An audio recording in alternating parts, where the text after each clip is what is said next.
Dámy a páni, pri príležitosti Medzinárodného dňa biologickej diverzity, ktorý sa pripomína 22. mája, sa vám prihováram v mene Ministerstva životného prostredia Slovenskej republiky. Základným našim odkazom je ten, že mali by sme konať lokálne, ale myslieť globálne. To znamená, pri biodiverzite by sa mal každý sústrediť sám na seba, pretože len spoločnou synergiou môžeme dosiahnuť ciele, ktoré boli stanovené dohovorom, ktorý sa prijal už v roku 1992.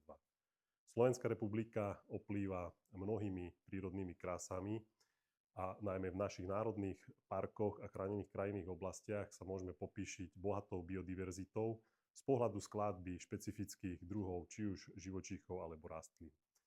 Takisto máme na území Slovenskej republiky mnoho endemitov, ktoré sa nenachádzajú nikde inde na svete a práve tým, že my konáme lokálne a chránime tieto druhy, je to zároveň aj prínosom pre celú spoločnosť, pre celý svet.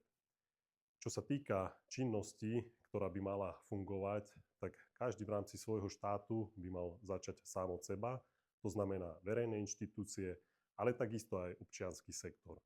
To znamená, nie je možné diferencovať tieto dve skupiny a tváriť sa, že každý sa hrá na svojom piesočku, ale len spoločnou synergiou dokážeme dosiahnuť tieto ciele. Skutočná zmena pri ochrane biodiverzity nikdy nezačína na konferenciách medzinárodných. Na medzinárodnej konferencie sa príjmu ciele, ale ten skutočný aktívny krok vždy musí každá krajina aktivovať sama a takisto musí zapájať ľudí.